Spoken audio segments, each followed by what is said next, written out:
Today's episode of the Ramp It Up podcast contains explicit language and may not be suitable for all audiences. Listener's discretion is advised.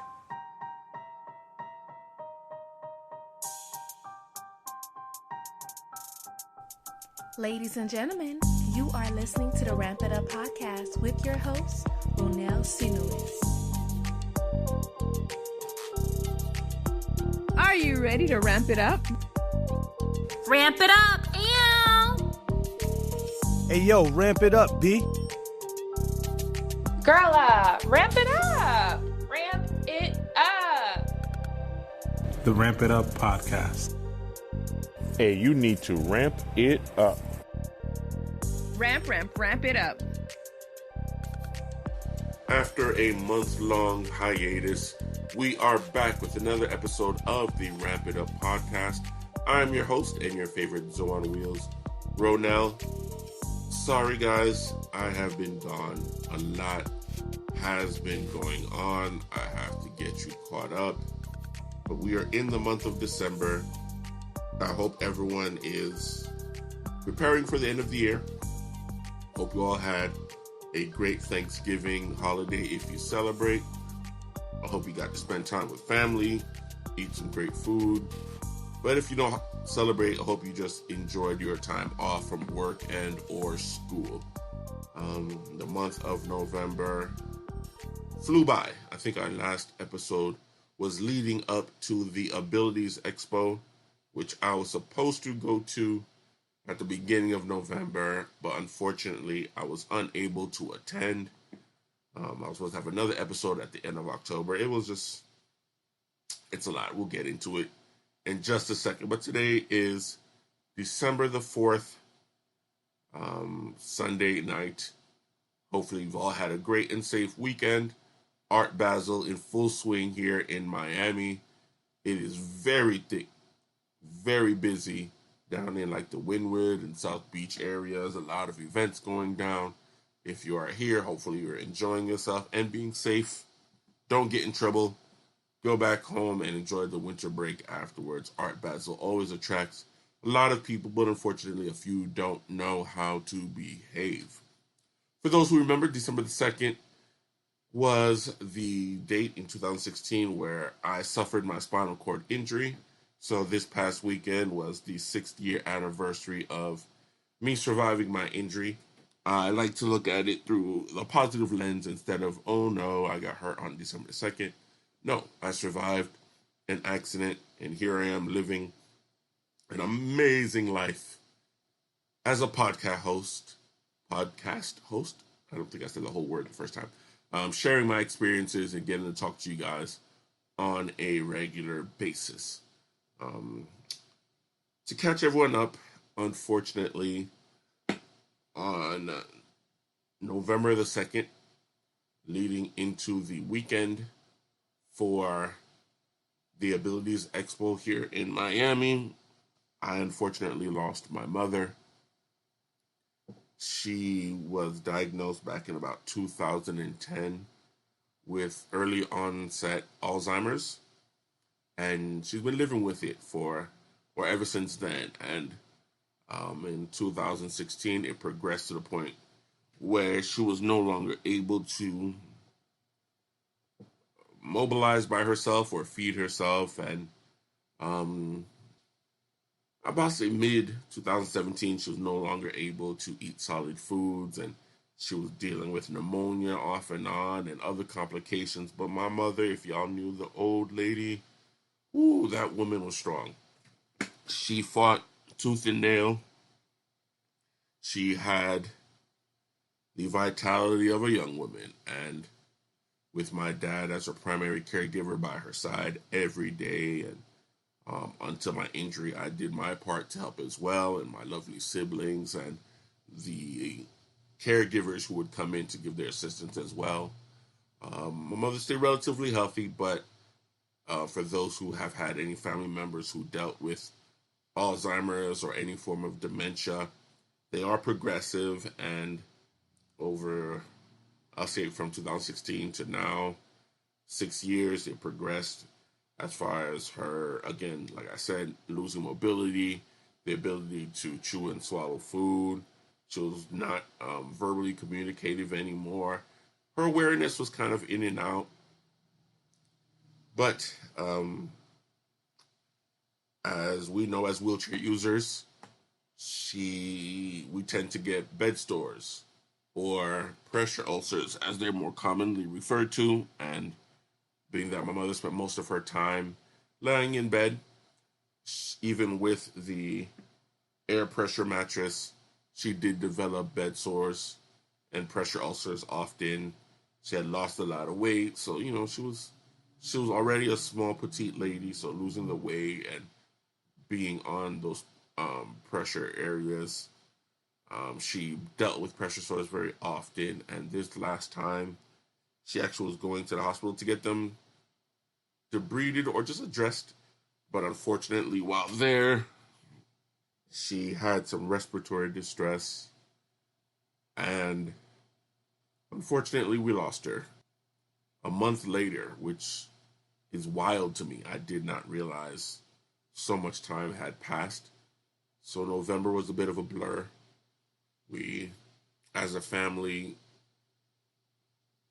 of course, are still mourning, but we put together the memorial service for my dear mother very quickly, and we're thankful to everyone who participated in her service and offered their services and their condolences and sent their support in one way or another, and those who attended who wanted to say goodbye to my mother. Very popular lady through church and work and the people back in Haiti. It was a beautiful service, and even though it still hurts just thinking about it and talking about it, but we did her justice. So we put to rest our dear Marie-Marcel Mireille Denis Sinoyus. We will always love you, and in your memory, we will continue to live on and raise the next generation properly and do everything we can to continue to have you to be proud of us until, as Christians, we believe in the resurrection and we see each other all in heaven. My dear mother, but as you can assume, I needed some time away and to kind of collect myself and get our thoughts going. And then it was leading up to my 6-year anniversary of my injury. And, no matter how positive of a spin I tend to give it, it's still an emotional time. So I just wanted to take some time away and spend it with my family and in retrospection and introspection. I said inspection. Spend that time in retrospection and introspection and really kind of get my head together. On the more positive note, we talked about the Artemis 1 mission, and it is finally here, you guys. The Artemis shuttle successfully launched in November, I believe the second week of November, and myself and the other participants will be flying out to Houston, Texas next week. No, not next week. Oh my gosh. December the 8th. That's this week. That is Thursday. And December the 9th will be the actual event when we get to interact with the Callisto payload that is on the shuttle. So I'm super excited. Again, thank you to United Spinal. First, thank you to United Spinal for being so understanding and supportive during the time of bereavement. We took some time away from the tech talks to give my family and I, just some time to grieve, and they've been really supportive. But thank you again for them for choosing me to be a part of this mission. We are extremely excited.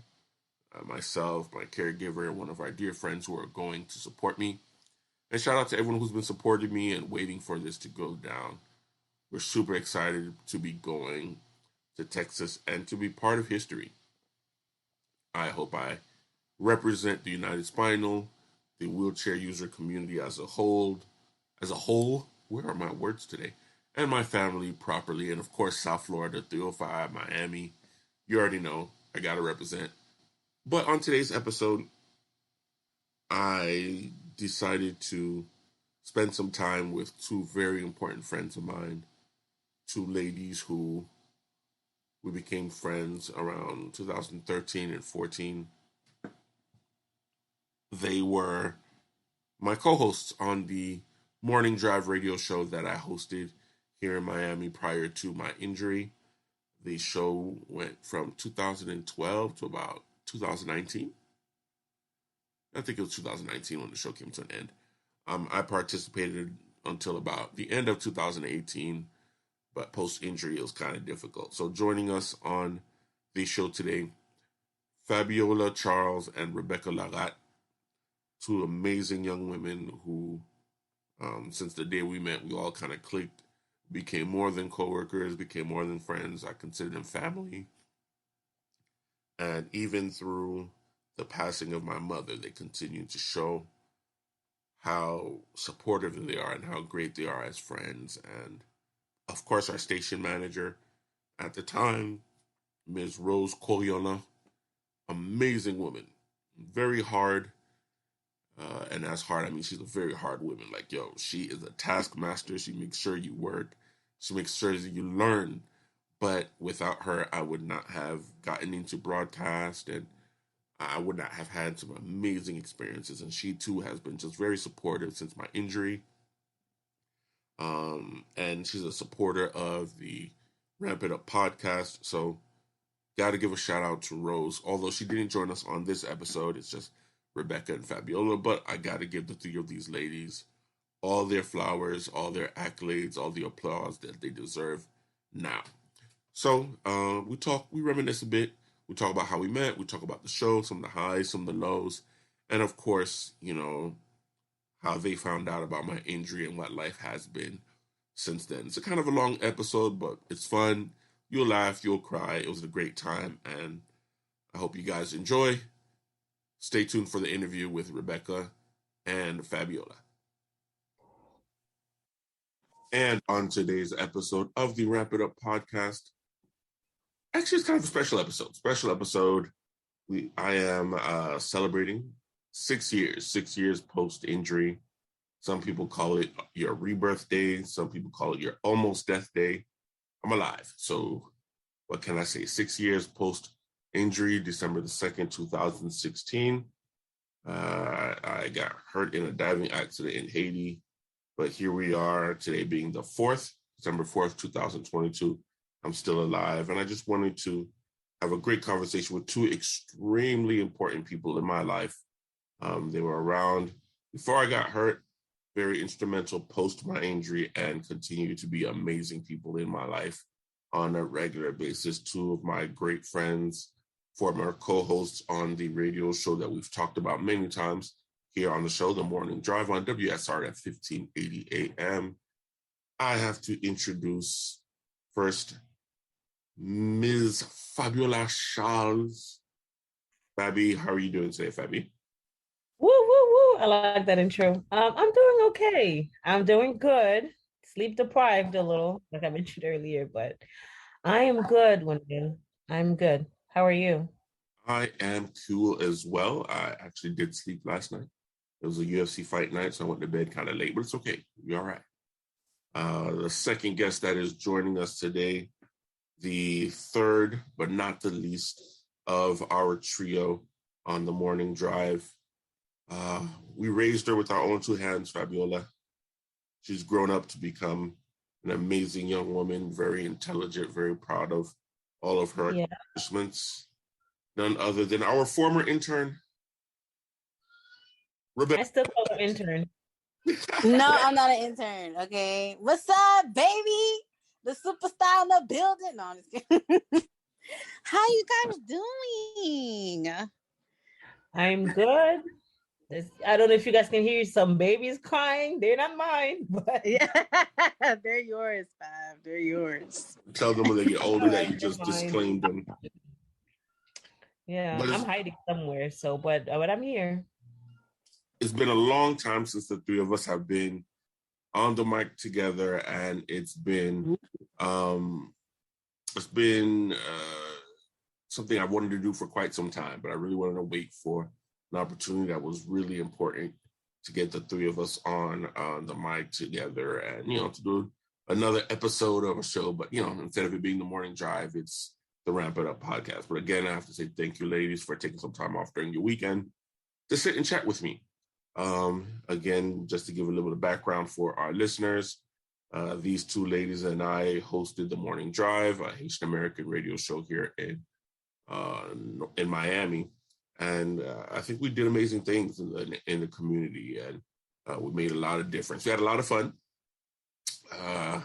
and some trouble, but good trouble. It was never too much bad trouble. But, at the same time, both of you ladies were in university, so I got to experience both of you graduating and moving on to careers, especially post my injury, and just all of us kind of living our lives and becoming the full adults, as much as it sucks, like this adult life thing. It's not that fun. Outside of like being allowed to legally drink, like what else is? I know. And when you mentioned the interviews that we did on the radio, now when I was watching a lot of people being, going, government positions, and especially in Miami, and I'm like, wait, we did interview these people like back in the days, and look at them being that position or going for this position in on their political journey. I'm like, I'm kind of like proud of myself. Like, hey, we was just regular ass candidates, and now look at you. I know, right? Yeah. It was very humbling to go through that experience because these were people that we looked up to. Like, for example, Pras Michelle from the Fugees, like that was something, listening to them grow up and then having Pras Michelle face to face. And it was those moments during the show that really, landed on me, I guess you can say, in terms of how far our reach was in what we were doing. And we experienced a lot. Not only politicians and artists, but authors. We went to festivals. We went to even to the health clinical side. I remember, with your mom having Alzheimer's, and we had a week where it was just interviewing on firsthand accounts and doctors. Like, we really tried to, bridge the gap. That was what Morning Drive was about, was bridging the gap between our parents' generation and our generation, and have them understand things from our point of view. And so that really allowed us the space as well to develop our ideas and to figure out what our interests were, especially, hump day. That was the thing. That was the thing too. So it was fun, but it was also educational, and it helped us to put our mark in the community down here in Miami. So I wouldn't trade that experience for the world, going along with you guys and, having our own different personalities meshed together. And we got to know and interview some amazing people. Now, before we talk about more about the show, and then, of course, about the both of you ladies individually, who we got to give a shout out to, because if we don't give a shout out, she'll kill us. She will literally. Yes, she will. But from day one, meeting our station manager, our program director, our mother figure, our disciplinarian, our biggest fan and our biggest supporter, Rose Koyola. She was or is still the station manager at WSRF 1580. And the Morning Drive was her brainchild, even though, the lineup changed a couple times. But I think we really brought the reality to her dream. We really brought it to life, because she always envisioned deviating from the traditional Haitian way of doing radio, especially here in South Florida, to inviting a younger, different generation, and, just branching out to other aspects of South Florida. Because for those who may not be aware of very ethnic radio, especially in South Florida, we tend to just kind of relegate ourselves to our own communities, whether it's Jamaican radio or Hispanic, but more specifically Haitian. Since we're talking about our own people, we tend to just talk about Haitian politics or religion in the perspective of being Haitian, or raising kids as Haitians. Yeah. And, we all grew up listening to many different old school radio DJs. Mm-hmm. But we related to them. But at the same time, we grew up listening to, the more mainstream radio personalities as well.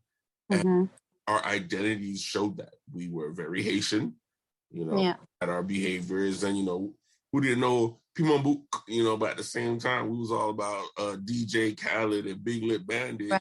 Right. So she always envisioned seeing those two worlds kind of collide. And even though many people weren't on board, they tried to stop her.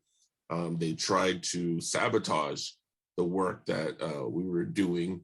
Rose always went to bat for us, whether it was with the people who owned the station, whether it was against other DJs that were trying to hate on us, whether it was just making sure we had the right credentials to make things happen. I have to say, I tip my hat.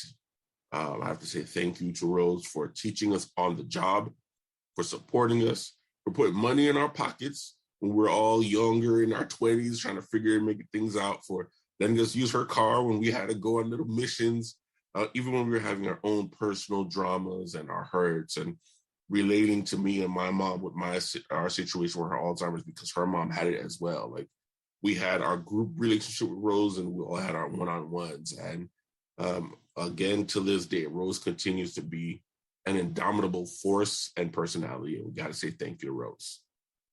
Yeah, 100%. even when I was riding my bicycle to the station, she didn't make fun of me for that. So, hey, thank you. Good times, good times. The best part is you get cursed out. Oh, you get cursed out. Oh, yeah. You'll get a text message. And then, during the show, if we say something wrong, or if there was a, specific thing we weren't supposed to say, we'll get a hot text in WhatsApp, and go to break, and we act like we ain't see the message, but we saw it, okay? We should have gotten in trouble so much. And then so many times. What I have to say, I really, really did love about Rose. Rose gave us the space to make mistakes. Yes, she did. Whether it was learning the soundboard, whether it was DJing, whether it was just our topics, or even how we spoke, if it was as proper as it should have been, or my Creole was nowhere close to where it is now. I still need a little bit more. But she let us make mistakes, and she'll cuss us out. Yeah. But she also gave us our accolades when we did well. And that's something about being Haitian. Our peoples don't really believe in positive reinforcement. That's you when you messed up, but they don't really give you your flowers or your trophies when you do well. And Rose makes sure to tell us when we did great, and she makes sure to tell us when we messed up and how to improve. So again, there's no ending to how many words or kind words we can have for Rose, and how many thank yous, and as she continues to be in all our lives in different ways now. Rose, thank you very much for all you did for the three of us, and of course the people in the past as well, but just for being who you are. 100%, yeah.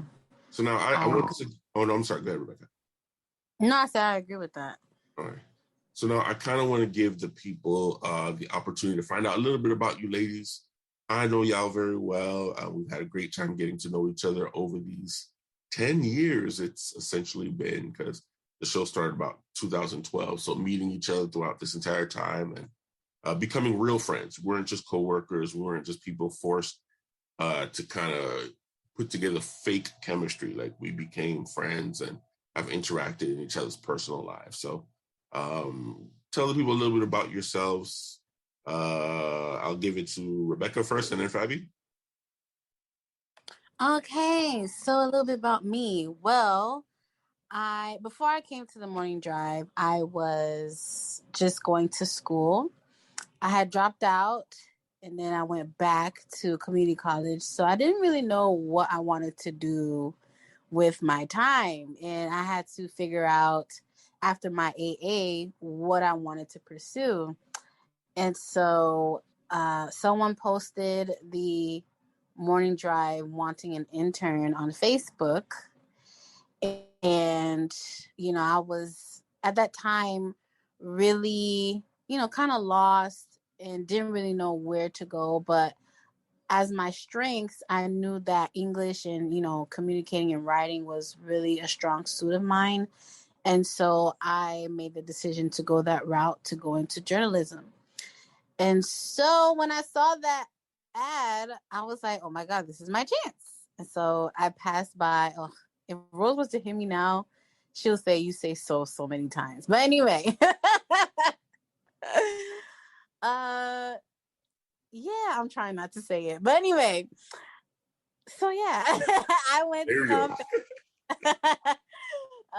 saw it on Facebook, and I said I was going to take my chances. And so I went to the building where it is today, and I met Wanel and I met Rose. I didn't meet Fabi yet. And I had to sit down with Wanel first. And he just gave me a brief interview about what is going to happen, what's to be expected of me as an intern. I was like, okay, cool. I think I can do this. And it went from there. And so Rose later told me that she told Warner that she thought I would be a good fit. And the rest was history from my part. So yeah, I met these guys. I was like the last one to get in. Everybody got there before I did. So I guess Fab, if she can give her account. But that's how I got into the morning drive. Before Fab jumps in, I'll say it was exciting because we were growing at that time. The show was expanding. I don't think I ever told my story of how I got involved, so I'll do so to give Fab another minute. Hey, y'all don't know she rocking the baby to sleep, so do your thing, Fabby. Literally, I just walked in. In 2011, I was working at the time, still kind of figuring out my direction, finished my AA program, but I was kind of like, what am I going to do? And a friend of mine who was actually part of the original lineup for the morning drive was just like, hey, you want to actually, it's funny. I was actually just heading to the gym that day. You know, you take your pre-gym poo. So, I was in the bathroom and I got a call from a homegirl and I picked up and she's like, hey, do you want to be on the radio? I was like, what does that mean? Because ironically, for the majority of my adult life at that point, people have always asked, oh my gosh, are you in the radio? You should be in the radio because of your voice. I'm like, okay, fine. Like, you don't just wake up one day and get on the radio, especially because growing up in the 90s, you revered the DJs you listened to on their radio. It's like, yo, man, you can't just be Big Lip one day. You can't just be Elvis Duran. You got to go through the schooling and do all this other stuff. And she called me and told me about the station and her friend who worked there at the time, and they were being given this opportunity to start this show. And I literally walked on. We took about 2 or 3 weeks to prep. I met Rose. They kind of gave me an idea of what the overview was. And we created, I won't say we created because Rose created the concept, but we molded it into what we saw it would be. And we started the show, and it was kind of hard. I'd never been in broadcast before. I've always been in front of the mic, and I've done stuff for school or church, but I never really had an audience as far as like over the radio, especially when you can't see the people. It's a whole nother world. But it was interesting. It had its ups and downs. I almost left, and then one of our team members left, and we picked somebody else up, and then one team member left. So there was a lot of changing of the lineup. And then I remember, I'm not gonna tell her whole story, but we needed an intern at the time, and then Fabiola kind of came across, and then later on, as Rebecca said, she joined the lineup, and I think that's when the show found what it needed. We had other interns, other people coming in throughout school to kind of just give help here and there, help us with emails and deal with a few things there. But as far as the core lineup, I think we found the exact group that we needed for the chemistry. Fabiola having her intimate knowledge of being Haitian and growing up and being the most versed in French and Creole, and Rebecca being our connect to the younger groups, the still in colleges, the younger people, and me being the older, wise, handsome lead to guide these young ladies. So, Why you have to put all these adjectives like, oh, handsome? Okay. I gotta illustrate for the people that can't see. But the thing is, I wasn't brought to the show as an intern though.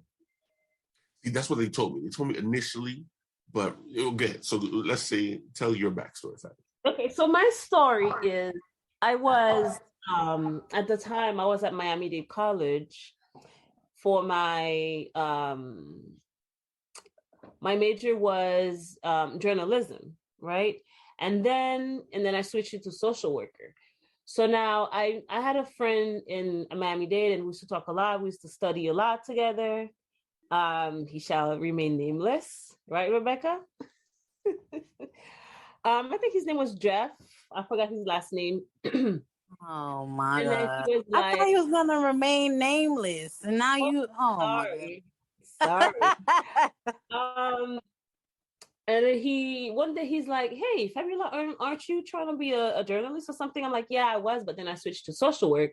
He's like, "I have someone who invited me to be a host on a radio show, on a Haitian radio show, but I don't have the time because he was student body president for the Haitian, I think they call it group or something, the Haitian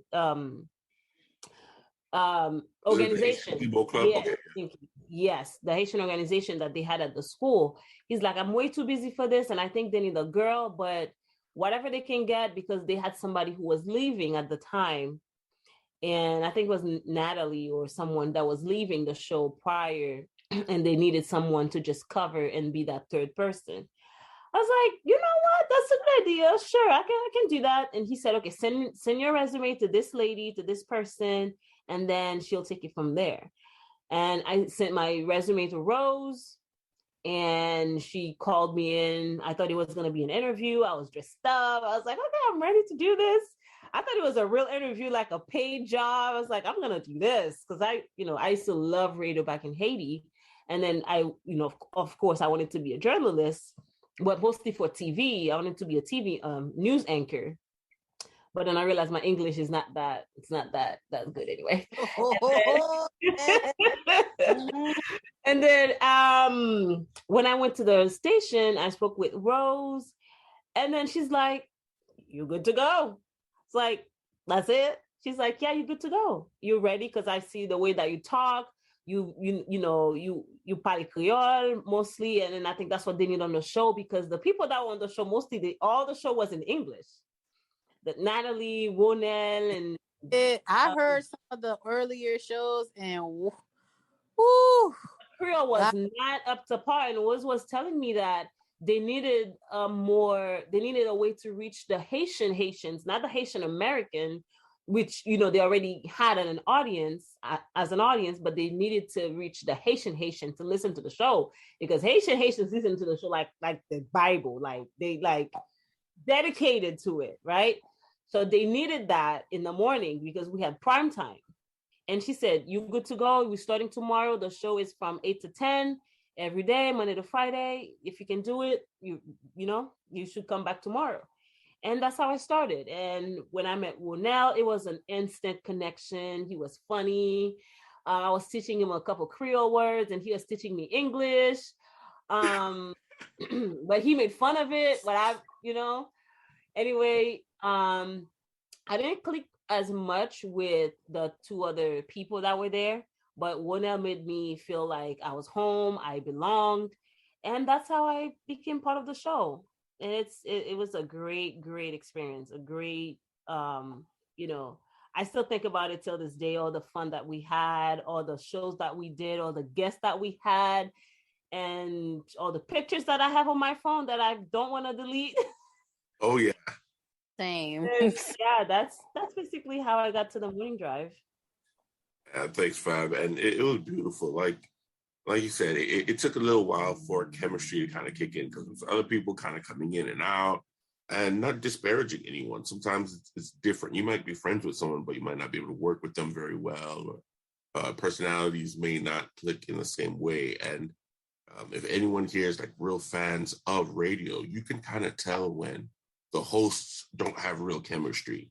And, it kind of felt blocky, but like Fabi said, like, yo, we clicked and, we all kind of fell into our positions and it kind of forced us to become a little bit more open and to put our personalities out there because growing up, not only are we from similar Haitian backgrounds, but very Christian and conservative backgrounds. And there's certain things you don't say on the radio and certain behavior the young people are supposed to have. And we broke out of that. We broke out of that a lot. And, people had their opinions about it, but the reality was we really wanted to, especially during that time, because that's when like the Haitian American community was really breaking out on the internet and on social media. And we were kind of realizing that we all kind of were experiencing the same thing from different parts of the country as young Haitian Americans or first generation Haitian Americans. So it was great getting to express ourselves and share our interests because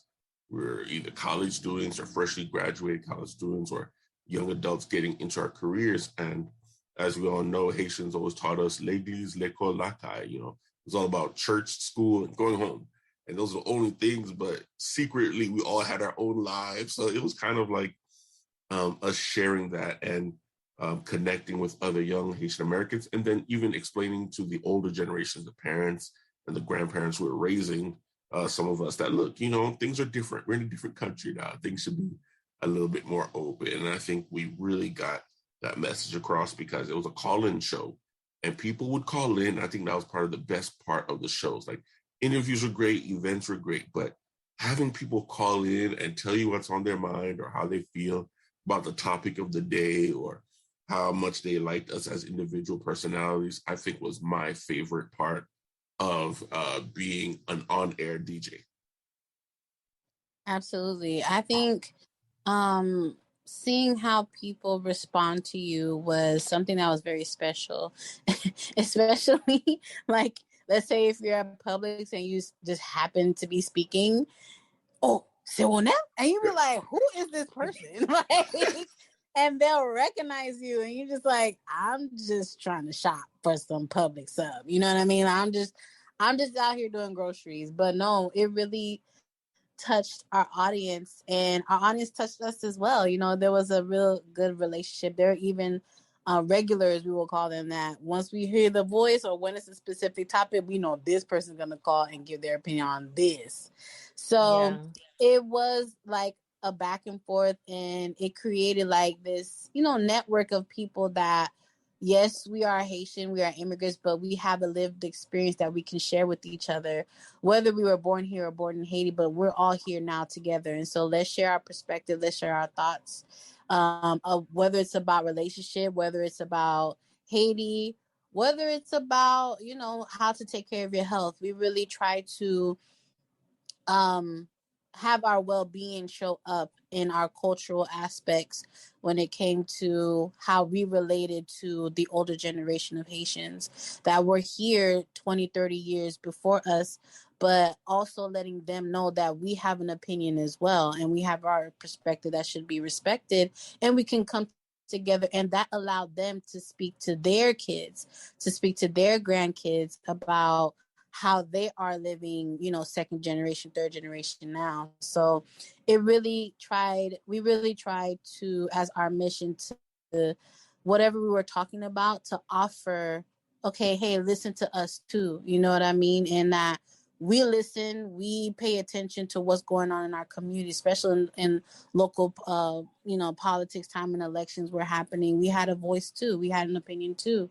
And so having them listen to us as an example of the generation, I really, I was really proud of the work that we did to help other people connect with their family members who are our age at that time.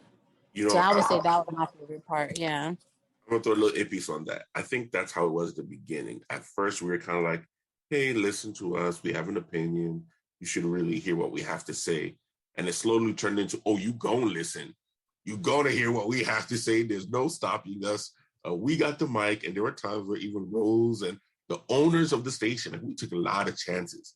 They really wanted to turn our opinions. They never wanted to change our opinions, but change what we had to say on air and turn it into one particular direction. We were like, no. And we missed out on what they considered to be money sometimes or different opportunities. But the reality was, no, you're going to listen to what we have to say because it's for your own good. Y'all going to figure it out sooner or later. I think for me, my favorite part was the fact that you never know. Like, I have different part of the show that I did enjoy. But the first is you never know which way the show's going to go at the end when you open the phone lines. Like someone can just Yo, focus on wild the card, topic. man. Someone can just call in and focus on the topic and give their opinion and then hang up. Someone can just come in and just talk about something like left field and then just cause it, just cause it a show, man, like for real. And the second thing I did enjoy was also with the phone lines is somebody's calling every day and then they're commenting every day. You feel like you know them. You feel like they're your best friends. You feel like you've known them for so long, but you've never seen their faces. You don't know them. You don't know their name. I mean, sometimes you know their names, but this is someone you will never meet in your life unless you do something at the station or unless you have a open something and then they come in and then enjoy the whatever event you're doing and you there. But if not, you're never gonna meet this person in your life and you're never gonna see what they look like unless they send you a friend request, because some of them be sending me friend requests on Facebook, denied. But hey, I still get them to this day. oh my God, till this day. Aren't you Fabiola, the one who did the show with the morning drive? I'm like, yeah, it's me. Yeah. Still, to this day, still. Yeah. All right, so now I kind of want to, and we've talked about this many times, and we're going to go a little further afterwards. So we're talking about some of our favorite moments. If you can remember, favorite person that we interviewed, or if not favorite, but just most impactful interview that we had. I'll go first since I'm the only one still unmuted. But I always grew up, I love dancehall and reggae music. And we had the opportunity to cover, I think it was the 100th year anniversary of Broward County and the big Caribbean music festival. And interview Sean Paul, the Jamaican dancehall reggae artist. And it meant a lot because it was like, we're meeting like a big time international star and a person I've had multiple albums of his and watch all the music videos.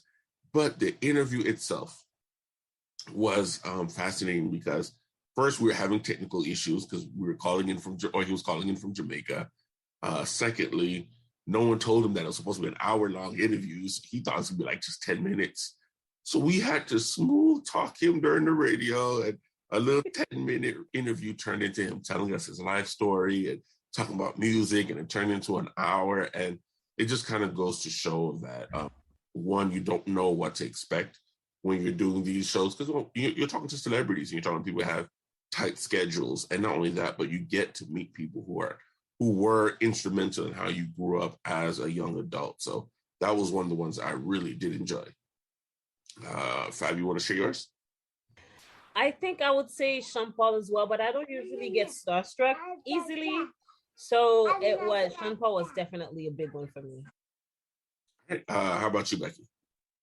Mine was Pros Michelle. Like, for that one, it wasn't on a musical account. It was for the documentary for Sweet Mickey being for president. And that documentary was going to be shown for the Miami Film Festival. And we, had the opportunity to connect with his agent, and we got to interview him. The thing about that, though, was we try to finesse because, when it comes to festivals or anything when it comes to interviewing someone in general, they have their, bullet points of what it is that they want to talk about. But we were like, no, we're going to talk about what we want to talk. We always had our little back plan. We was like, okay, we want to do this. Between us three, right? We just say yes to the agent, but between us three, because what you going to do when it's on air? You can't say, oh, no, we're not going to, you're going to let it rock. So we was like, we're going to take the advantage. So yeah, the documentary, but it's Pros Michelle from the Fugees. Okay. So of course we went into his musical background, like growing up in New Jersey, and meeting up with Wyclef and Lauren and how they came to be the Fugees, and really going back into those days of how they came about, what their group meant to us Haitians back in the day, because we know how Haitians were down here, in this country at that time. So how they, came to fruition as one of the biggest hip hop superstars of the world. And so we really wanted to get that background from him. And so, of course, people like to talk about themselves. And so once we got into that, he opened up like a canary, and it was lit, you know? And so we left for the documentary at the end because that is what they were there for. But to have a whole encompassing interview about where he came from, his struggles, his career, and what he's been doing afterwards. Why did he decide to, endorse Sweet Mickey as president at that time, and what was his mission? So, someone that 20 years ago, that when I was driving down I-95 South, listening to Ready or Not, Here I Come, and then next thing I know, 20 years later, he's in my face. Like, what? Yeah. So that was very impactful for me, because it just led me to know that you don't know who you're going to end up meeting. You don't know who, on what account, that you're going to reach this person that you feel like this person is so far away from your reality. And sometimes, life happens to make you meet this person. And so it was funny how life works out like that. But I think it was very impactful for me because, yeah, he felt like, okay, this is superstar. And then 20 years later, we end up meeting. Like, how cool is that? So, Pras Michelle, the biggest impacts in my life. Definitely. And for me, growing up in Haiti, and you listening to all these Haitian artists, and all these international artists, and then you get to interview them. For me, that was really big. That was really big. Question, because even the project, interview did a lot for us as, if you want to say career or just our positions as professionals. But what would you say was the moment that you realized, yo, we're not just playing around, like we're actually doing this thing? Like, are we journalists? Are we really professionals on the air? What would you say was the moment for you, Fabi? I think for me is when it wasn't necessarily a specific moment. It was when I know I emailed an artist, or I emailed a responsible for an event, and they actually respond to me in a professional manner, like calling me ma'am. Like, what? Like, excuse you? Yes, ma'am. Does this time work for you? And then they treated me professional. I'm like, wait a minute. I actually do have some kind of, it was really amazing to me when people see radio interview, from this radio station, and you have a legit website. You can send, if you don't believe us, you can go ahead and check us out. This is the website. My name is Fabiola, this and that, my co-host, and this, and and then you send them some information that they can verify that it's you, that you actually legit. That's when I was like, you know what? I think we're doing something pretty good here. Like, and I'm like, hey, I remember one time I went to a restaurant and I didn't like the service. And I was like, you know what? I was doing some kind of survey in the area. I have a radio show that I do every day, that I was, I'm going to talk about the restaurant and when I tell you, instantly, the environment changed. The owner came to say hi. This person came to say hi. And then the service changed, like totally changed. Because they hear radio, they hear that you have a voice, you can impact people, you have an opinion, that people listen to you. That's when I'm like, I realized that, you know what, this is pretty big. This is like amazing. Have you used just to get a free meal? It was a pretty good pizza. Like, that restaurant by FIU North. Girl. Okay. Mm-hmm. For me, it was the access we were getting, like, listen, free tickets everywhere. Okay. Yes.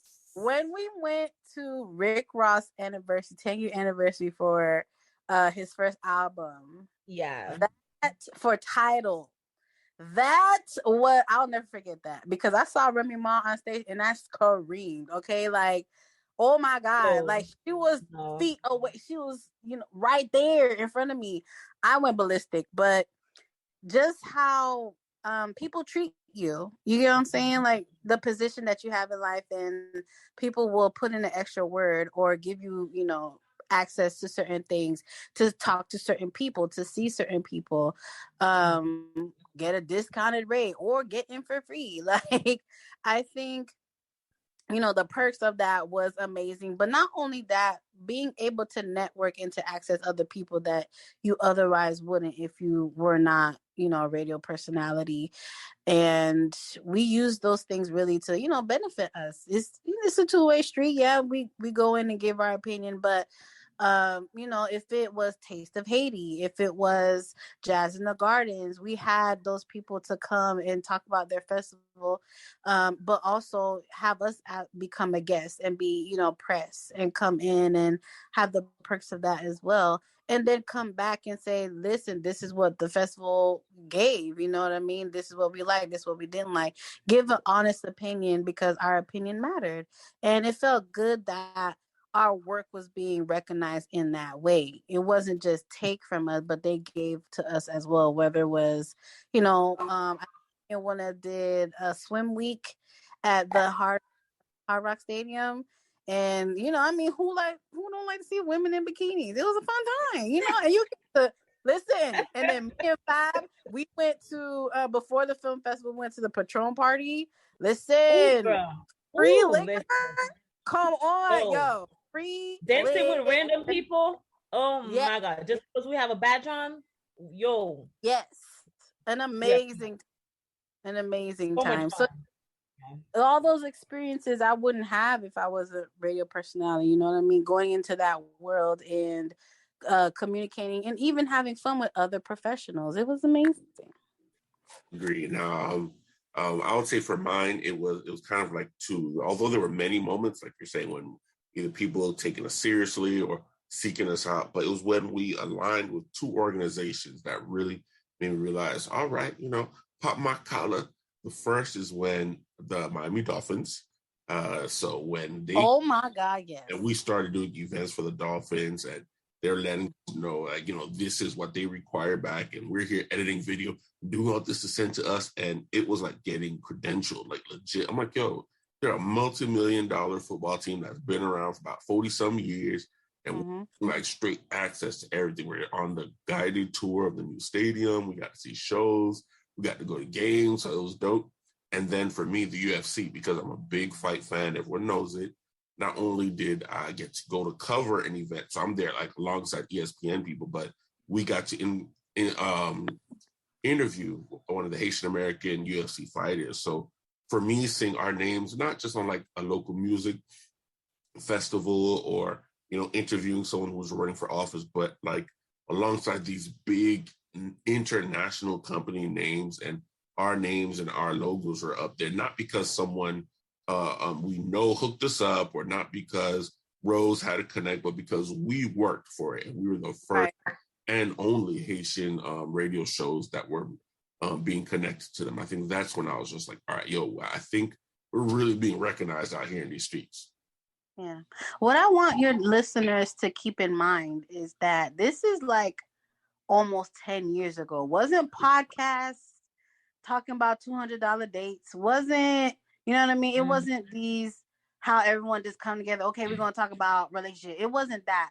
At that time, podcast wasn't a thing like that. It was starting to become popular to be on air and to be an online personality. But that was like a year or two after we started. Like we were at least in our community, we were really like trailblazers when it came to young people coming together to make an impact on the community. That was not heard of yet.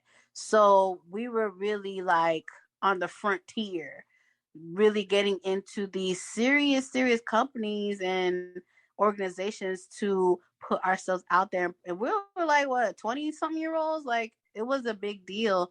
And to be taken seriously in that account and be regarded for something that was not heard of, at least in our community yet.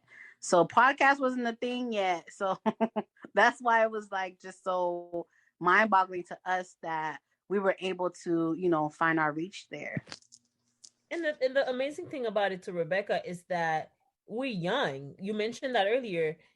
People have the tendency to believe that radio people are just old people with beards and just like, older generation.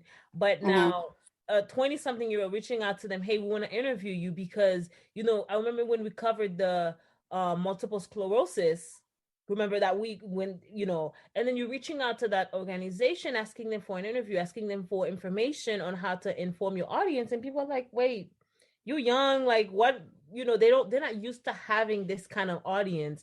And especially Caribbean, Haitian people asking for this information. So it was kind of amazing to them to realize that, hey, young people are also interested in that kind of stuff. Young people also want to be doing marathon and running and doing different stuff to be part of their community and to make a change in their community. For me, that was a big thing, because when people look at me, I'm the person who's gonna interview, like, are you sure you're not just an intern? Are you gonna call the person responsible? No, I'm the one doing the interview. And then I don't come up with stupid questions. We come up with like deep questions, like important questions that make people think before they answer. Not just like, hey, okay, when did you decide you want to do this? But real deep questions for them. And not only the deep questions, we weren't just doing the typical supporting certain candidates or anything like that. We had debates, and we had real topics, and we really pushed the envelope outside of what people assumed we were doing. People just thought the station decided to find a couple of young people to, just help them make money by getting commercials, when in reality, no, we were out here trying to get our own questions answered. We saw something happen on the news, especially when they were talking about shooting unarmed black men, and we got police officers to come in, and they were like, look, we can't talk about this specific case, but we're like, no, we need to understand what's happening in our neighborhoods. We need to understand what's going on in our communities. When we were talking about schools, y'all know how I felt about charter schools. So we were talking about different candidates about it. Like, I wanted to know where my tax dollars are going, or how can we buy property as young people. So I think, again, we proved, and as both Rebecca and Fabiola saying, we were trailblazers. This was something they expected something out of us, and every time they expected something, we broke out of that box that they put us in, and we just kept running with it. And the reality is, we didn't know where we were going either, but we just knew that we were important.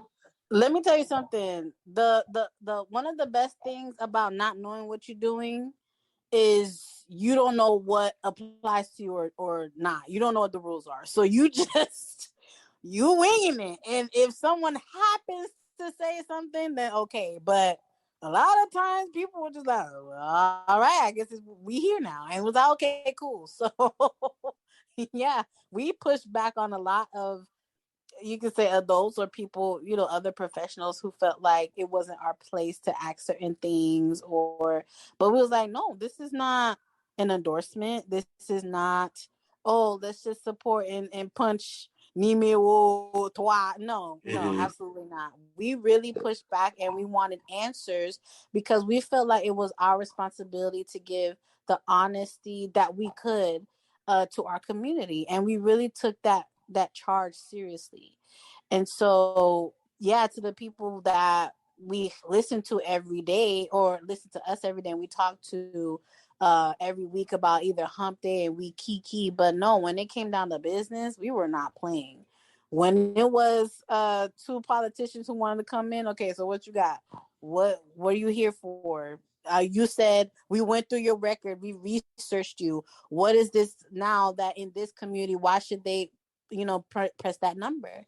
And we wanted people to be held accountable, whether it was for school board, whether it was for a new business coming into the community, because, all the tax people and the health clinic people is like, no, you want to talk to us? We're the hot commodity. Okay, we're going to make you work for it. It's not a free-for-all. It wasn't an advertisement. Man, we can talk about this forever, but we're going to have to push forward. I want to ask one more question before we actually talk about the Haiti trip. I don't want to make it sound like it was all peaches and cream, because it wasn't. What would you say was our biggest obstacles putting together the show and keeping it going? Rebecca.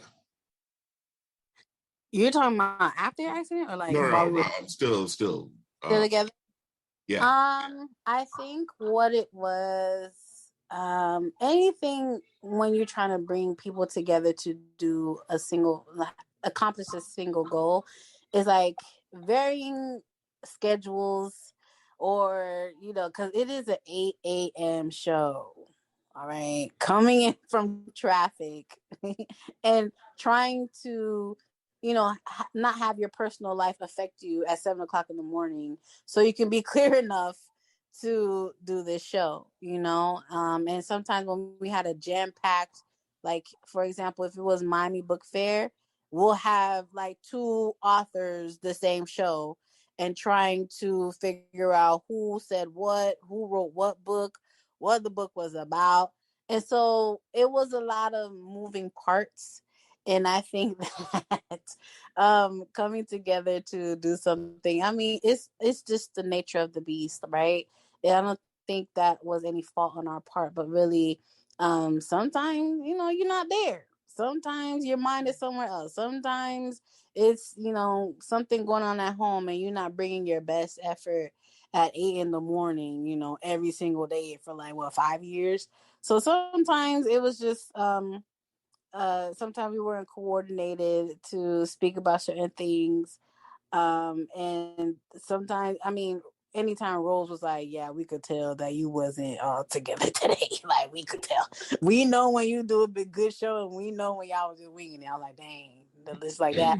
So, yeah, I think that it was just, human nature. I don't think, as far as our professionalism was in question, but I think sometimes having to push through, sometimes we didn't have it. And that happens after, you've been doing it for I guess it's because you have different, everybody's working when it has yeah.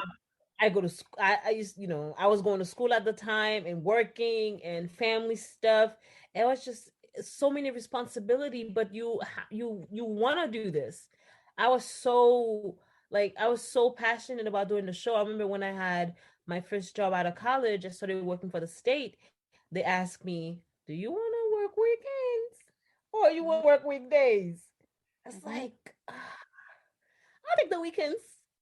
I started working weekends just so I can be on the show on the weekdays. Yeah. So it was like so many things, so many moving parts of your personal life, but you want to fit this one in because you're passionate. Listen, when I tell you, when I was at the radio, that's when I was, myself, like Fabiola. That's when I was able to really show my passion about different things.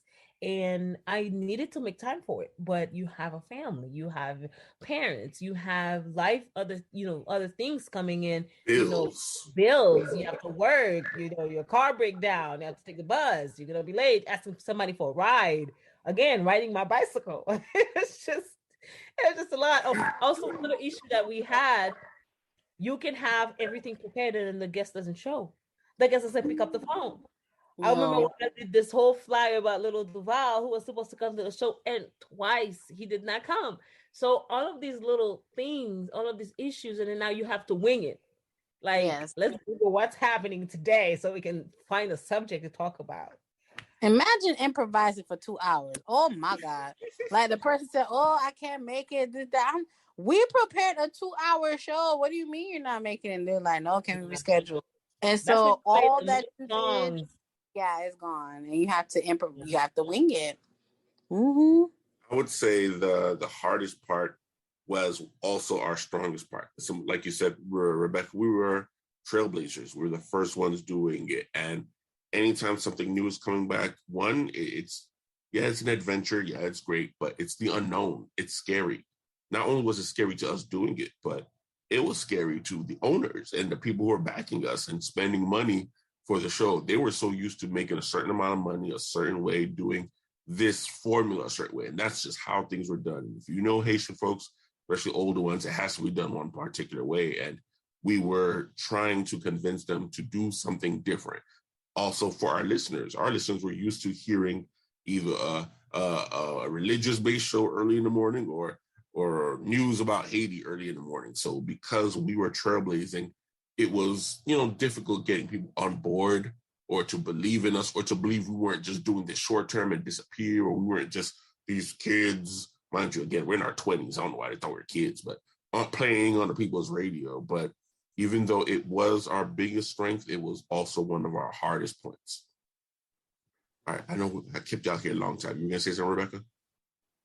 I was gonna say I agree with you. Like, and I don't know if this is like an advice calling part, but I do want to say, like, growing from that experience, to your point, one of like people don't know until they find out. You know what I mean? Like it's not until the show ended. Oh my God, we love the morning. I was like, y'all gave us hell when we were like, what? They don't know. And sometimes you have a vision and people might not see it yet. And so it really speaks to, I guess, our character and really believing in what Rose's vision was and bringing it to life and participating in it day in, day out, rain or shine, When we didn't want traffic, to, holidays, yes, birthdays. sick. Yeah. Yep. So yeah, we really believed in it, and people caught on afterward. Oh yeah, we loved the show, and we got to do some amazing things. And then when it ended, it was just like, oh, we want y'all to bring it back. I was like, okay, where's the endorsement? Where the money at? But yeah, sometimes for anybody that's listening, like sometimes you just gotta wait till they catch up. You know what it is. Okay. You know what it is. You know what's in your mind. You're the one who has to create it.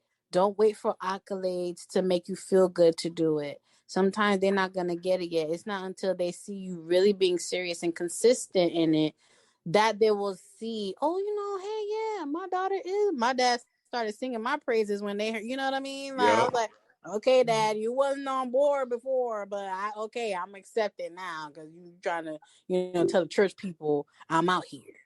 So that's fine. But yeah, they'll catch on later. You know what? Just to the end of that advice, especially now that I'm doing this podcast and I'm 3 seasons in, sometimes it's your hometown people that don't believe in you.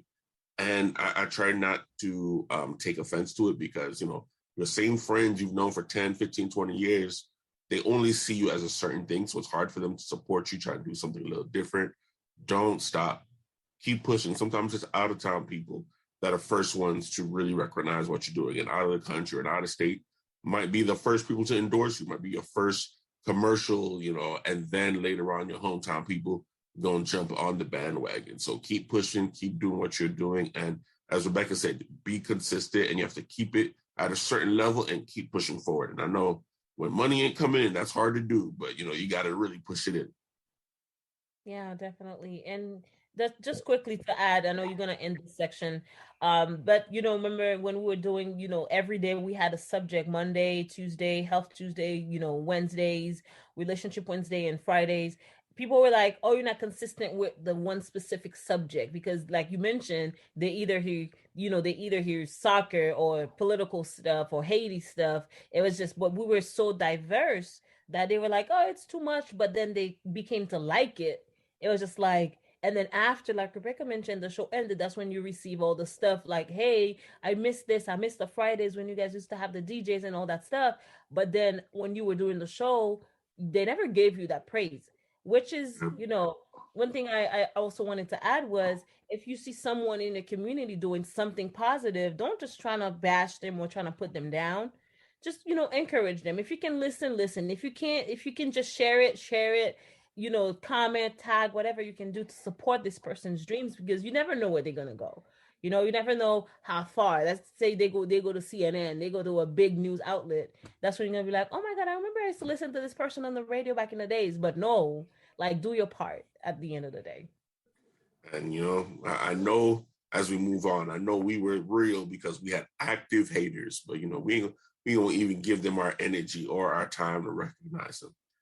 So we're gonna fast forward a little bit. 2016 December. Everyone always made fun of me because I was on a Haitian American radio show and I never went to Haiti. My connection to Haiti was, I enjoyed the culture, the food, the music, and of course my family and the language, but I'd never stepped foot on the island. And an opportunity came up to go on a trip with other Haitian Americans, like a little touristy / community service trip to Haiti. And unfortunately, it didn't end well. On December the 2nd, I had a diving accident, which resulted in a spinal cord injury. 6 years later, like I said, this week I'm celebrating that anniversary. It was on Friday, which is ironic because I got hurt on a Friday that year. So this year was also Friday as, just to recognize it and take some time. So real quick, I just want to hear your accounts of how y'all found out I got hurt. and leading up to, when we finally got to see each other after my injury. Whoever wants to go first. Rebecca, you want to go first? How you gonna speak and then you ask me to go? You want me to go? Okay, I'll go. What do I remember? It was Rose. She called me Saturday morning. I was asleep. And Rose, okay, let me tell you something. When Rose is off, she off. Okay, so I was like, why is she calling me? And she was like, if there's one thing if you guys don't know about Haitians do not deliver bad news well. So I woke up, it's like Saturday morning. I'm just like, why is she calling me? I call her back. Yeah, one of got into a bad accident. They don't really know what happened. We're trying to bring him over here. And baby, I just start sobbing. I'm like, I was boohoo crying. I was like, I don't know if Warner is alive. I don't know what happened to him. They're not saying nothing. The whole weekend, I was just in a slump. I was like, how? Like, what? Well, what just happened? And I remember just walking around the house, and in Haitians again, oh, what's the matter with you? Because you can't be sad around Haitians. Okay? You can't. Bills are paid, food, you have food in your belly. Why Ain't nothing to be sad about. Ain't nothing to be sad about. And I was just like, wow, like my friend, because by that time we really became close, the three of us. So I was like, I don't know what happened to him. And oh my God, I'm not gonna cry. But I was really sad. We didn't know anything. We didn't have any updates, because you were over there. And so after a while, a little bit after another, Rose would update me throughout the weekend about how you were and her plans, to try to get you back into the States. And so that was a tough time. We didn't know where Morning Drive was going to go from there. So, and that's when we were killing it. Okay. Like I remember that week before you left, you were like, everybody was like cheering you on, like, yes, you're going to go to Haiti. And everybody was like, congratulations, like, you're going to love it. And then it ended like that. And so everyone's spirits was really low. I was like, how are we going to continue the show without Wonnet? It's Wonnet. Like, he's one of the originals of the show. Like, he is, the connector to what is that we do. So how are we going to move forward? And it from there was just trying to keep in connection with your family about anything going on. And then we had to make, certain executive decisions about, are we still going to continue Morning Drive? Like, are we just going to stop? And eventually we kept on going. And if you want me to answer that, because I stayed on after a while. But yeah, it was a really sobering time. And I was scared as hell, bro. I didn't know what happened to you. But apparently from your end, you ain't know what happened either. So we were like, okay, we were all in the dark. Like, we were all in the dark. But yeah, it was scary, but we did make it through it with each other. And that was one of the testing times that you really figure out who you have. Even though Rose cussed us out, like you said, like, she really stepped up like Mama Bear and really not make sure only you were good, but me and Fab was good. Because there was controversy on that end too. And she protected us, like, you guys are not going to treat Fabiola and Rebecca like that either. Like, they're a part of the show. They're important. And I have to take care of my people. And so, yeah, it was a testament of character in a moment where you don't really know what's going on, and really just trying to make sure that your people are okay and figure it out from there. So, yeah. Thank you, Becky. Have your turn. Well, the thing is, I just wanted to, kind of like get a little, get more strength so I can talk about it without crying. Because when I tell you this was one of the worst moments of my life. Because I remember I was with Cowan's, we went somewhere. I don't remember where we went to. One of our friends was texting us, and then he said, oh, one of Expletive. thank you. I think something happened at the trip. I said, what trip? He said, remember those group of people who went to Haiti? I was like, yeah. I was like, hey, one of my friends is part of the group. He's like, okay. And then I started texting. I don't remember who I started texting. I don't know if it was you or someone. I started texting like, hey, do you know what happened at the trip? And then came to find out it was you, something that happened to you. And I was like, I was devastated. I was crying. I didn't know if when something like this happened, you think of the worst things coming to mind. And I was crying. Council was trying to, tell me, hey, everything's gonna be okay. And I started calling Rebecca, calling Rose. I started calling everyone that I knew that could do something and to help out and to find out what happened. Going on the internet, find out if something happened and calling the person responsible. No one's answering, no one. It was a really dark time for me because when you have a close friend like that, best friends like that, and something like this happened to them, and it's their first time going to the country, it's their first time trying to experience this, and then this happened. And like Rebecca said, a lot of misinformation started going out, a lot of different things, you're hearing different stuff. It was really overwhelming. It was sad. It was a dark moment. I wasn't even thinking about morning drive. I was like, hell with morning. I don't care about morning drive. If we go on, if we continue, I do not care. I only care about his well-being, his safety, making sure he's okay.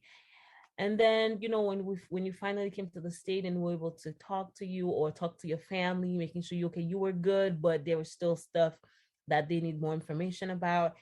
That's when I was like, okay, all right, he's alive, but there's some issues, but thank God he's still alive. And then that's when I was like, okay, I can breathe, but barely, but I can breathe. But at the end, it was just a dark moment. It was really, really, really dark for us at the time. And of course, when we got into contact probably like a month after. I remember, no, y'all didn't come to me in the hospital. I think it was at home is when we saw each other for the first time. They didn't want us to go. Yeah, that was another whole situation. But like Rebecca said, I'm the one injured. I'm in Haiti and I'm kind of in the dark. I had no idea Miami knew what was going on. I just I had them call my sister and my uncle, and we were just figuring that out. And by the time I got here, the whole world knew, what the hell is going on? Like, who told everyone everything? And y'all know me well, and listeners are getting to know me. I'm a pretty positive person. Like, even as I got hurt, I was just like, okay, let's be logical. Let's figure out what happened and what can we do about it. And I was still cracking jokes. I was alive. I was like, all right, cool. Let's see where we go. We got to the hospital in Haiti. One of the nurses was fine. Oh my God. I was flirting and making. Let me tell listeners, let me tell you something. Wrap It Up podcast. You see, Ronell Sinners, this man here. Okay, it doesn't matter what is going on. This man will hit on you. Okay, like it's going to happen. It doesn't matter if he's hurt, somebody else is hurt. It's a joke or flirting will be going on. Continue with it. So, but it was scary. I'm not gonna lie to y'all. It was scary because I didn't know how things were handled in Haiti. At the time, I literally had just left my job with insurance, and I just started with another job, and I wasn't under insurance yet. But crap, I always get hurt when I don't have insurance, and I was like, man, my dad didn't want me to go to Haiti, and I went anyways. Like Fabi, you're thinking the worst, but again, thank God I had my uncles there, and I had a cousin who lived in Haiti, so they were just like kind of handling it. And there's some stuff that happened that we can't share. You gotta wait till the book comes out so y'all can buy it. But hell yeah, make some cash. But there's a lot happened. Hold on, you ain't say this now. There's a book on You work on it. This book should have been out. It's been 6 years, okay? But there's a lot of stuff I didn't know. This book should have been out already. It's okay. Now I got the podcast. We got people to help me publish it. The reality is, like, when things happen in another country and you don't have your people and your family there, like, it's not Miami. So people will get hurt, like in Mexico or Jamaica or another considered quote unquote third world country. Ooh, hospital care and all those other things aren't the exact same. But again, by the grace of God and with the support of people here making phone calls and sending text messages and calling in favors, I was able to get back to Miami. And more important than the actual injury, I just want to talk about how these ladies proved to me that we were more than coworkers, more than just circumstantial friends. Like the moment they got the go ahead to come visit me, both of them was up here in my room. I had no pants on, didn't know. I think I had a blanket over, but still, like, Yep, and all of it. Okay, he didn't stop. Okay, in his room, and we were like, "Bro, you straight? Like, what happened?" And we got to catch up. And so, yeah, bro, you ain't getting rid of us that easily. I'm sorry, it's not happening. and saying that, like, within the last 6 years, like, we had the pleasure of going to Fabi's wedding, being at her baby shower where she birthed my little dude, Nick, seeing both of them graduate, in their careers and figure out their paths, and still interacting with dating. We still hang out, whether it's birthdays. We understand people are a little busier because of life, but I have to say, like, post injury or anyone who deals with any real tragedy, you really find out who's really in your corner, because it's a lot of friends and there's no hostility. It's like whatever, people who swore they'd be with me up and down disappeared, literally.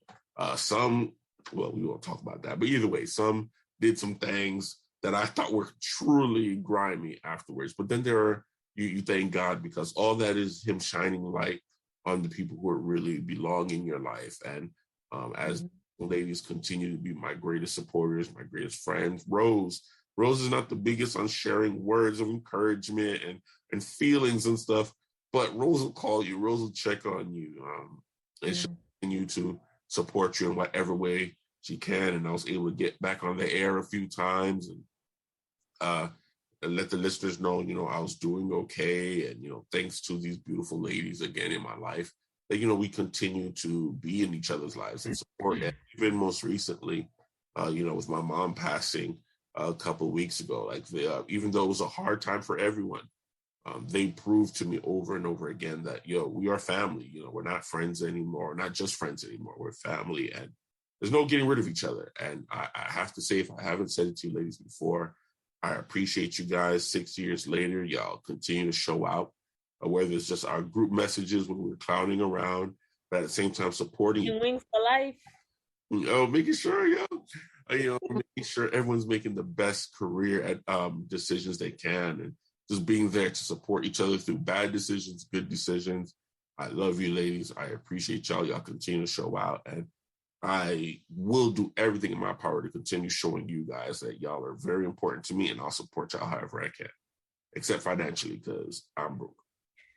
Thinking about financially, I just want to take this moment to thank everyone who donated to the GoFundMe that we created at the time of the accident. So if any one of you guys listening did donate to the GoFundMe, thank you. But if you didn't, you still can do that. It's still open. Yeah. Just go to GoFundMe and put. I have a link on the show. It's literally support the show.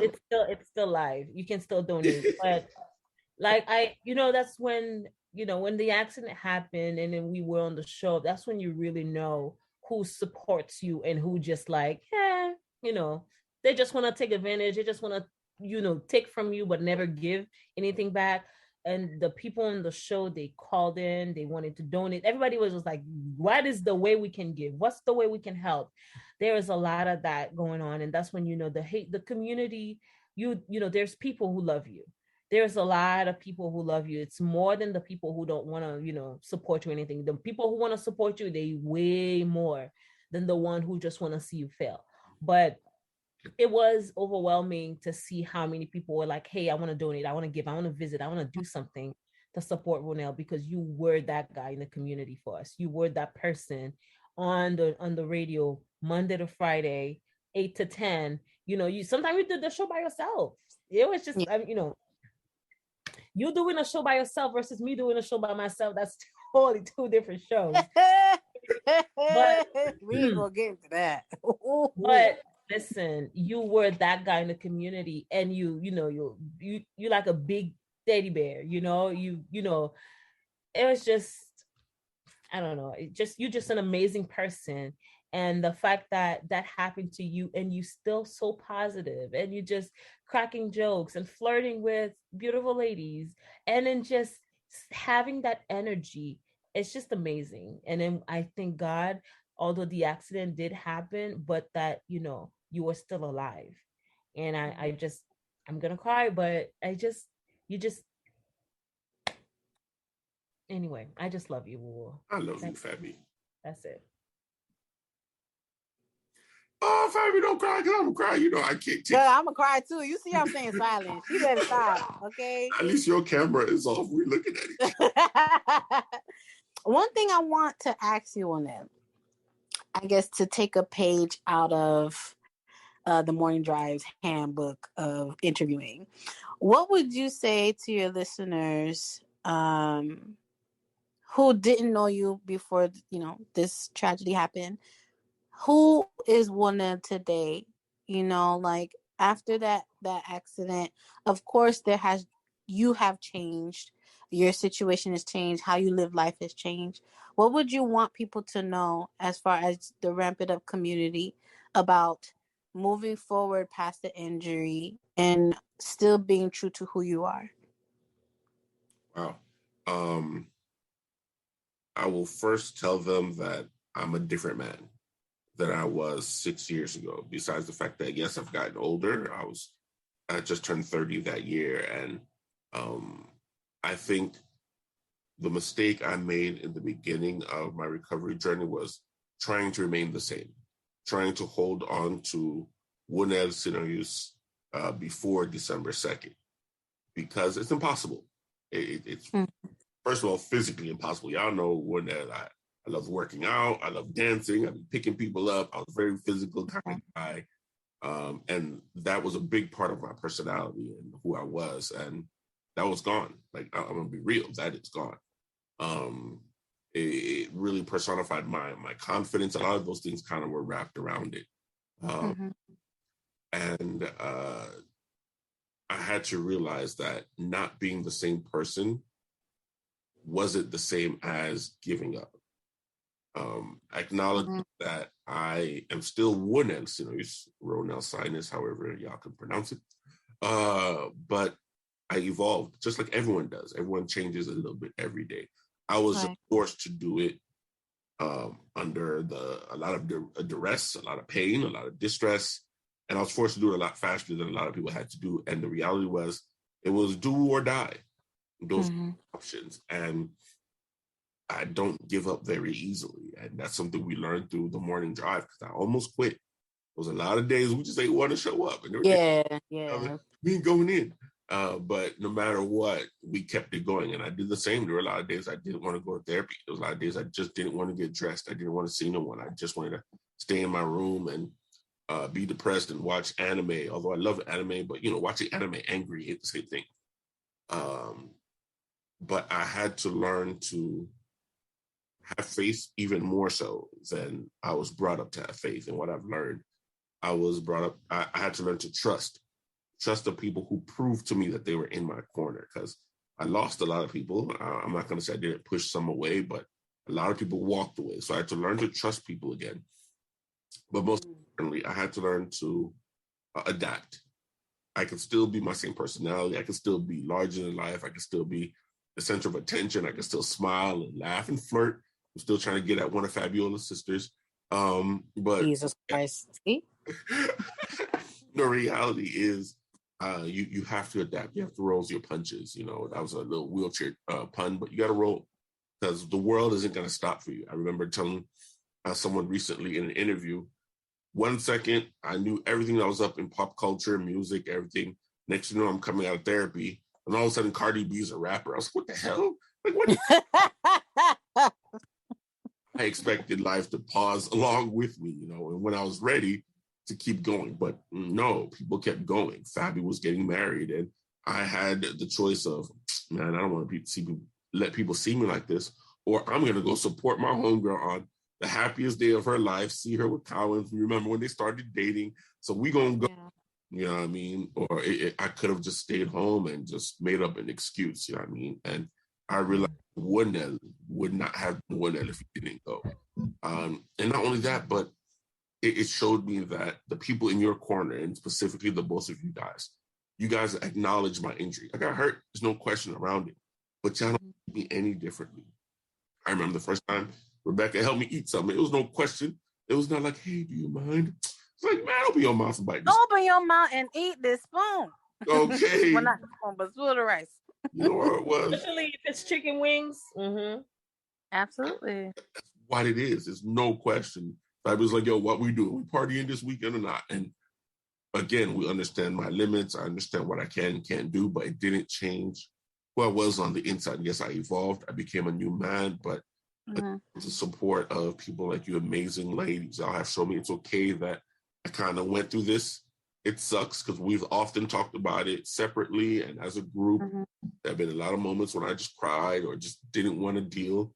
But in the end, you know, to tell everyone else listening, because, you know, it's about people who deal with injuries. It's, you need people in your corner. They're not people you've known the longest. They're not always the people you grew up with, or even people you're related to by blood. Sometimes there are people that started off as co-workers and became friends and then became your family, you know what I mean? And if you don't find, or if you don't have that person, the good thing about the internet is you can go find them. Our parents used to tell us, internet, don't talk to strangers. That's a lie. Just don't give them your social security number or nothing like that. Right. We ain't doing that. The beautiful thing is we created our community amongst ourselves, and I'll give that as the advice to everyone else. It's gonna suck. You're gonna look at old pictures of yourself, like, damn, I look good in that outfit. But now I done put on all this wheelchair weight, or damn, I used to pull all these girls, and now you just pulling nurses. But it's okay. You have to love yourself for who you were, who you are, and who you plan to be. And I guess, you know, the short version of that is, you know, love yourself and find people who love you as well. 100%. Absolutely.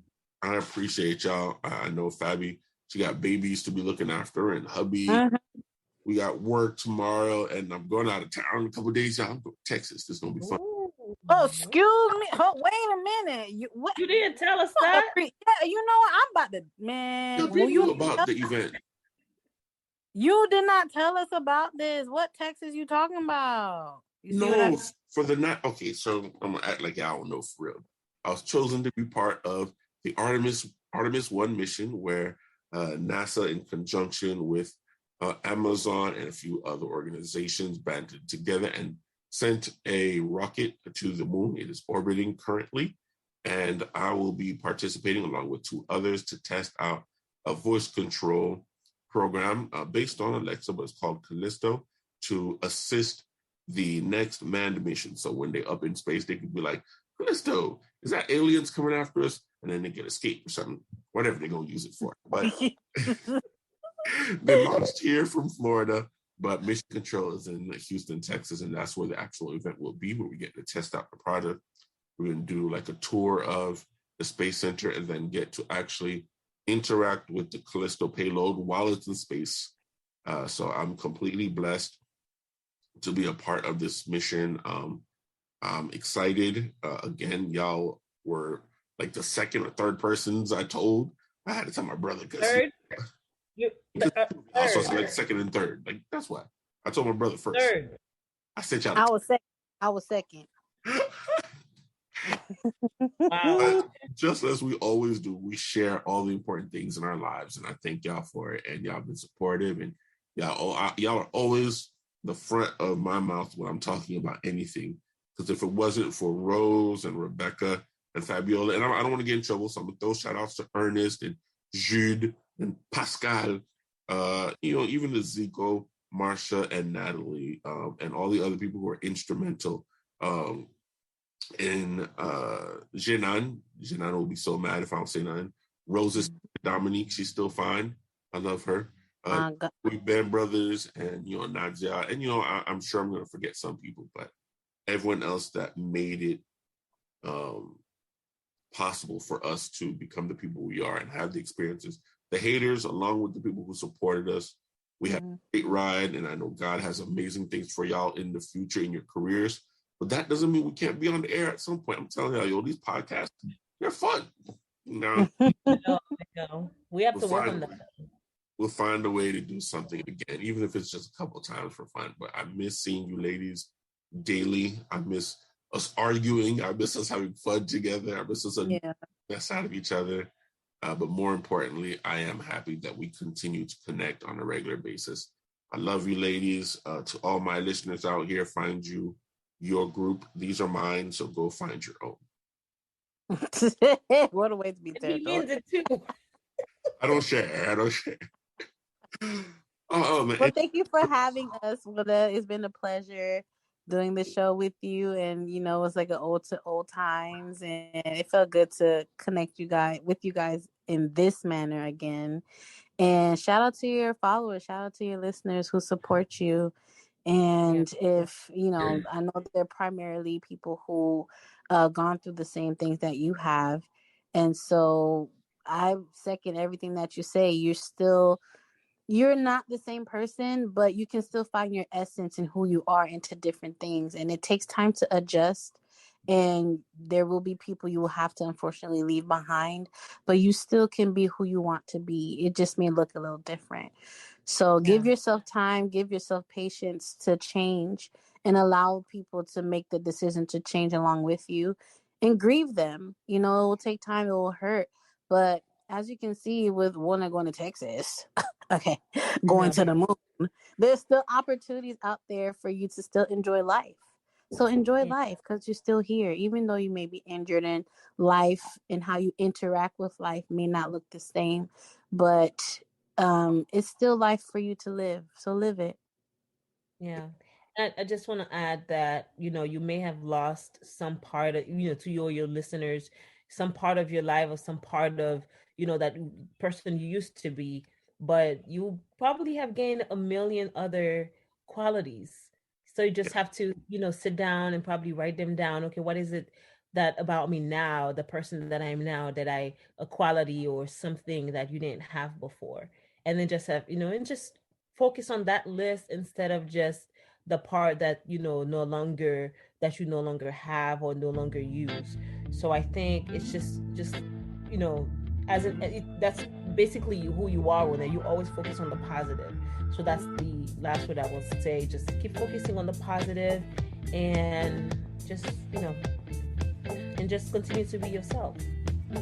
Now, for nostalgia's sake, for all our listeners, whenever we used to sign off on our radio show, there's a certain phrase we used to say, and it just means let's go, and it kind of gets you all hyped up. And I think it's very appropriate to end this episode of the Wrap It Up podcast. I know you ladies already know what I'm talking about. So on the count of three, we're going to let people know. 1, 2, 3. I love y'all, man.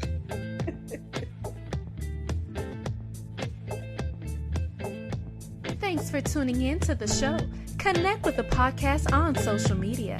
Check out our Instagram page at ramp.it.up.podcast or email us at rampituppodcast@gmail.com.